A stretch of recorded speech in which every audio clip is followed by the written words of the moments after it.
Hi everyone, I'm Dr. Ramani, and welcome back to the Glossary series, a sort of a handbook or an overview of terms that are often used when we talk about narcissism and narcissistic relationships. These are terms that often show up in videos, articles, blogs, and other content about narcissism and narcissistic relationships. Some may be terms you've heard and may not know what they mean, and some may be terms you actually never heard, and so it's my hope that it'll create even more clarity for you around narcissistic relationships and narcissism in general. Today, I'm going to talk about invalidation.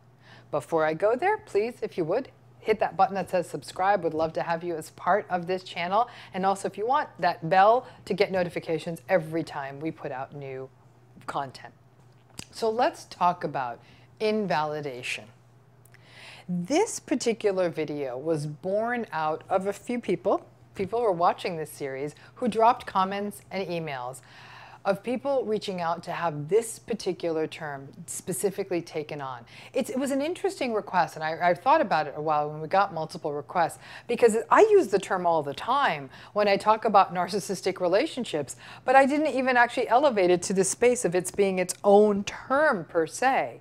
But the more I thought about it, I actually thought the commenters were spot on. They really were correct. This was its own term that really required some punching out to make sure it was clear to people who use it and hear it. Invalidation is what happens to a person who is in any kind of narcissistic relationship. And this can happen through many pathways of standard narcissistic patterns. The lack of empathy means that when you share a feeling, or honestly share anything, but a feeling is a great example, you are met with a blank stare. That's invalidating. The entitlement means that when you question that it is not, for example, the right thing to jump to the head of the line or expect special treatment, they tell you to keep your mouth shut or tell you that, God, you're so inefficient, no wonder you don't get anything done. That's invalidating. The grandiosity means that they yammer on and on about their next big thing or their next big plan or their next big business. And when you caution them or suggest that they step back for a minute before they do anything rash, they accuse you of not sharing in their dream, despite the fact that you had already made so many sacrifices. That is also invalidating. The arrogance means that when you provide some input or information on something that they are asking about, they call you a name, like they call you stupid or an idiot. That is invalidating. I hope that makes sense. Invalidation in many ways is a diminishment of your contribution, your experience, your knowledge, and frankly, you being a human being. Now here is where invalidation gets confusing, because it has a lot of overlap with gaslighting. The way I view it is that all gaslighting is invalidating, but not all invalidation is gaslighting. Gaslighting is a denial of your reality. Now, I get it. Your reality is not that you are an idiot or that you're stupid. At least I hope that's not your reality. But that falls more under an insult. Gaslighting would be a case when they literally deny your experience, for example, a feeling or something like that. So an example of this would be, you share a feeling and say you feel hurt by something that happened between the two of you. Gaslighting would be for them to turn around to you and say, no, you don't. You don't feel hurt. You don't even have the right to feel hurt in this argument. Invalidation in this case would be, you feel hurt. Once again, you feel hurt when I talk about your mother. I don't know how to talk to you without you saying you are hurt. In the invalidation example, they are not doubting your feeling, but instead They are criticizing your feeling. Now, in some ways, what I'm trying to do in making this distinction is a bit like splitting hairs, because whether it's gaslighting or whether it's invalidation, both of them feel awful. Now, to me, one of the worst legacies of invalidation is that it can lead to self-censorship, which can then result in the loss of things like creativity, authenticity, and courage.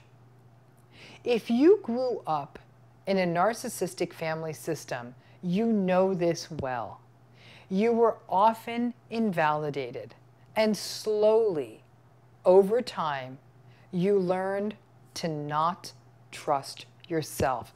In fact, invalidation is a major contributor to the self-doubt and the second-guessing that characterize the fallout of narcissistic abuse. Invalidation can result in a lack of trust in your feelings, your words, your thoughts, and in some cases, ultimately, in yourself. In addition, invalidation can often foster conformity. It can sap individuality. And the more a person is invalidated, the less likely they will feel empowered to share the things about themselves that are unique. In my estimation, in this way, invalidation, there's so many ways it damages you, but to render you to not share those things that make you unique is one of the worst damages of what invalidation does to a person during childhood. It robs them of a voice for their individual gifts, and then through shame, it fosters a conformity with the party line, which just results in blind, numb, and inauthentic obedience. So in this manner, invalidation is an incredibly powerful and toxic way of shaping behavior of other people in a single direction, the way you would want it if you're the invalidator. Many of you may reflect on your own childhoods in which invalidation killed an interest in something that was not traditional or what your parents or family valued.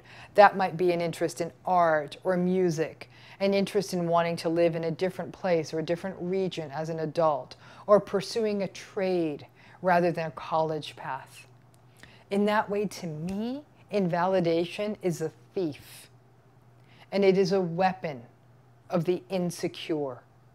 They use it to create conformity and allow them to not have to experience the threat of there being other ways for things to be. Because remember, for the narcissist, it has to be the way they think things should be done. A common invalidation pattern is when people are told, oh, don't worry, everything's going to be fine. Don't worry about anything. That's not gaslighting per se, because it's not a denial of reality. But what it does is that it invalidates the opportunity that somebody may have, or just the feeling that somebody might have to be concerned, and may leave someone feeling silenced, as though they cannot even share their anxieties about a situation because they keep hearing, don't worry, everything's going to be fine. And this is where invalidation can get really confusing, because saying, don't worry about it, it's going to be fine, doesn't seem like a mean thing to do or mean-spirited thing to do, but it can definitely curtail a person and leave them feeling as though they shouldn't keep talking about something because they're going to look overly neurotic or ridiculously anxious. There's also a carelessness that can accompany the don't worry as an ideology. You may want to ensure, for example, let's use a more extreme example. You want to ensure the safety of a child near a swimming pool.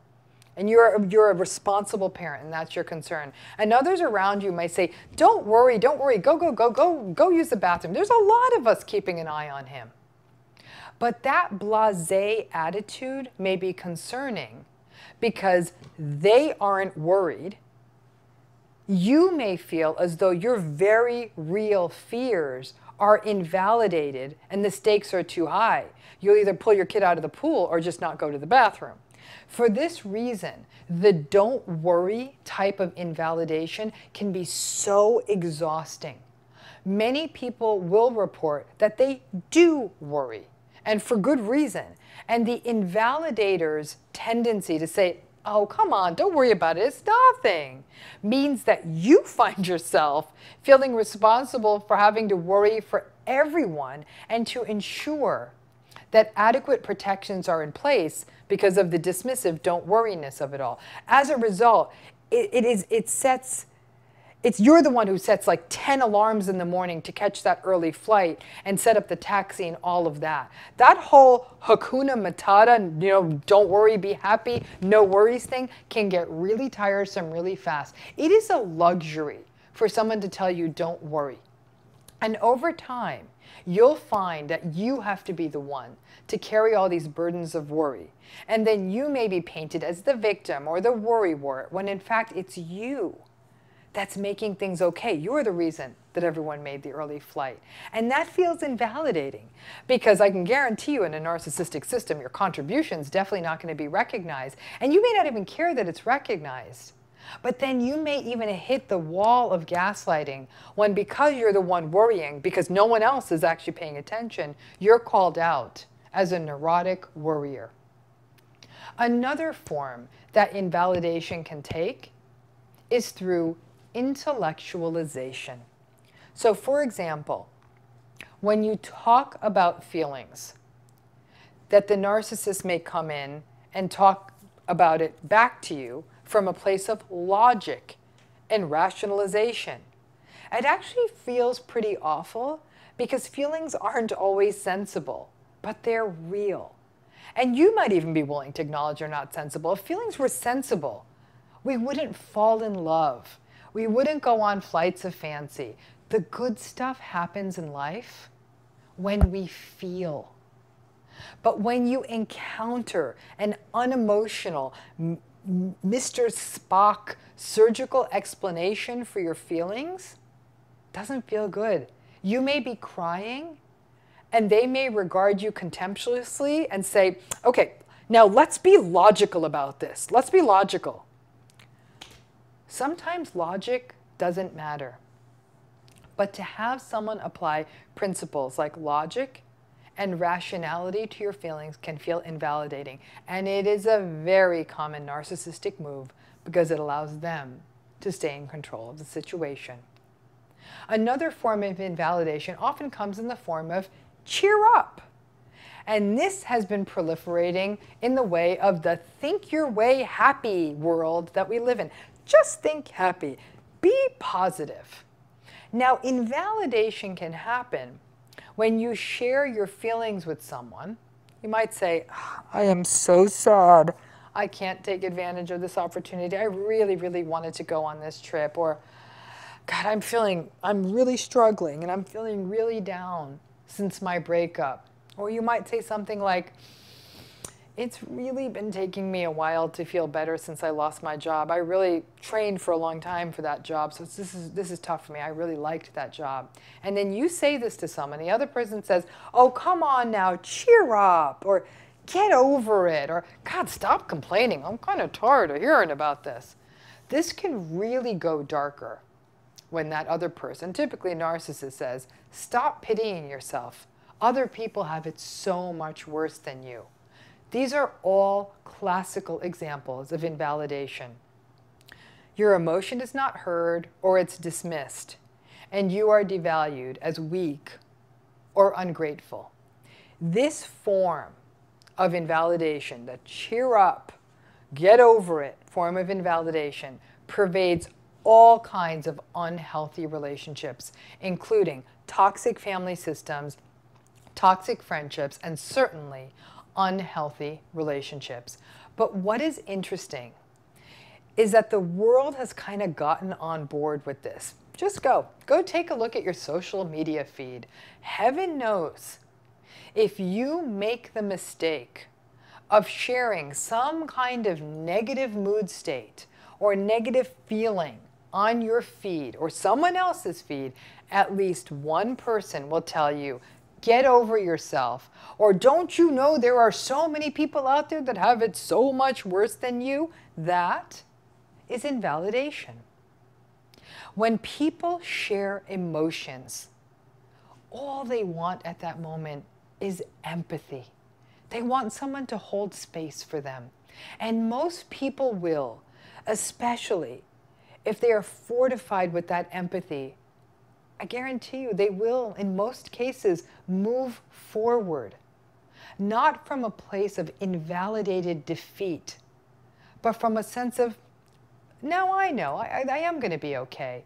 From that sense of support and from strength. Now, unfortunately, let's face it, your narcissist is not going to take that stance of cheer up. They're going to do a bit more of the get over it or other people have it worse than you stance. However, are there cheer up narcissists out there? You better believe it. And those cheer up narcissists tend to be the ones who are what we call sort of those communal narcissists. They use their self-righteous stance of positivity or being a guru of positivity to shut you down by telling you that other people have it worse than you, and in essence, shaming you for having a mood state. And then, just for the fun of it, they may throw in some gaslighting and imply that if you were a stronger person, then maybe you wouldn't be down in the dumps. Look how strong they are, and they're always positive. These are the sort of new age guru narcissistic types who force you into happiness and invalidate your experience of negative emotion. Interestingly, invalidation can also take the form of someone always trying to solve your problem. And yes, I know this can even happen in healthy relationships. It's not always easy to just be with someone else's pain. Even a loving and well-intended parent who is very present will want to solve or fix a child's problem rather than sit with them and let them cry it out. I'm a parent, I'm guilty of it, I've done it many times. Our discomfort with discomfort means that we often inadvertently invalidate the experience of a person who was just going through a tough time and they just want to share their feelings. Sometimes, with many issues in life, there just isn't a solution. Sometimes our hearts get broken. Sometimes we don't get the promotion. Sometimes we lose the game. And we just need space to cry it out and move on.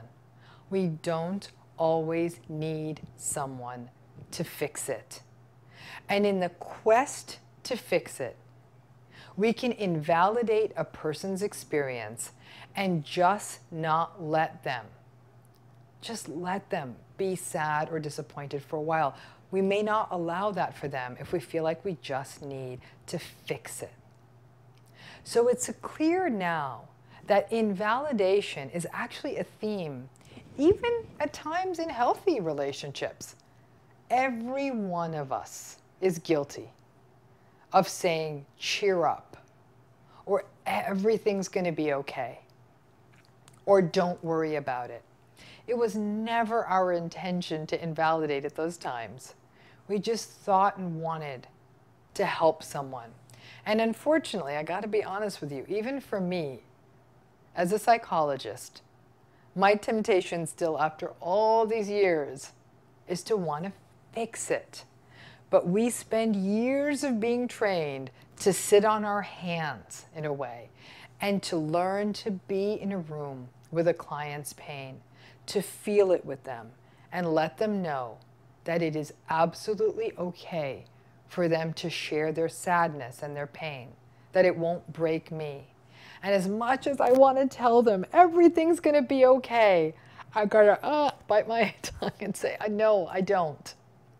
My job is to let a person have their pain and then slowly work on the hard work of figuring out ways of thinking about it, being with it, experiencing it, and finally, finding meaning in it without letting it break them. That's all the kind of nice part of invalidation, but invalidation in a narcissistic relationship is often not that well intended. The pain of other people is often experienced as a bit of an inconvenience by narcissists. They already are contemptuous of emotion and emotional expression, so they will often try to nip it in the bud through invalidation.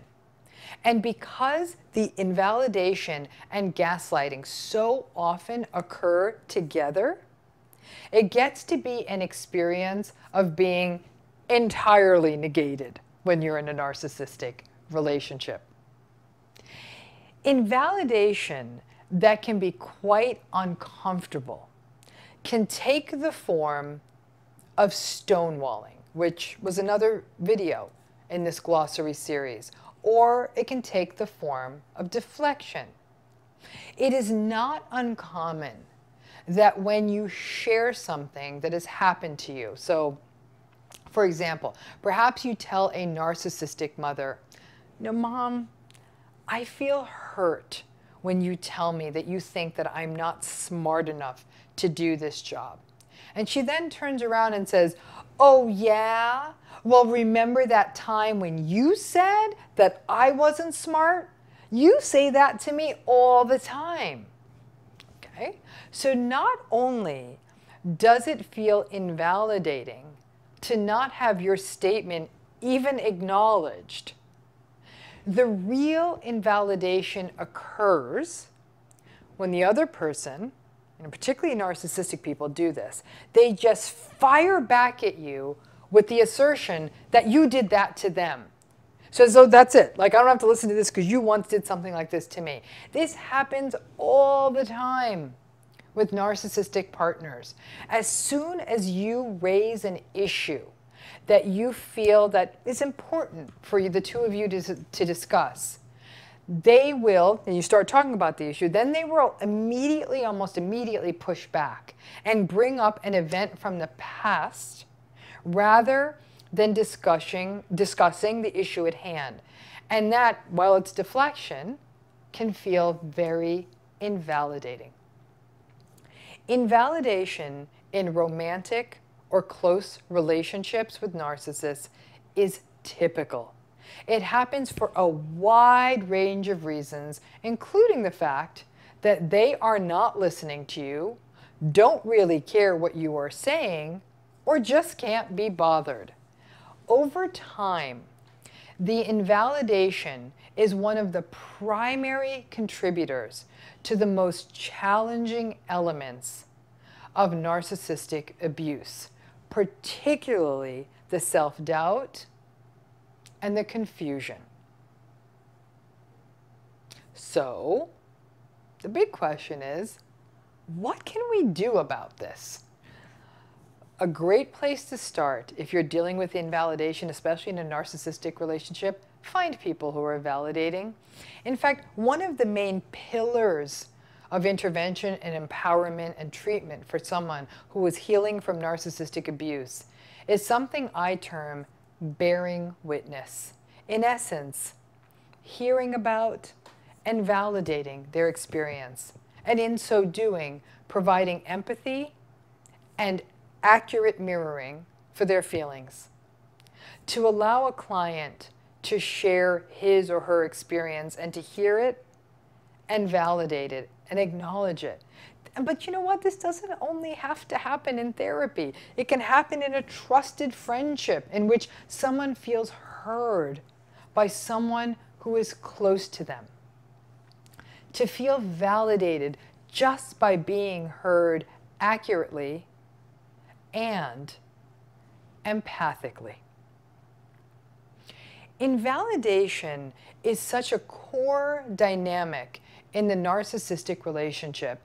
And I thank those eagle-eyed viewers out there who are subscribers of this YouTube channel, who actually watched and said, you know what, I think you got to get to this one, who you highlighted this need for this episode. Thank you for that. Because while gaslighting is a big part of the invalidation experience, invalidation definitely takes in more territory, and it's even a pattern that we may commit in our own relationships without meaning to.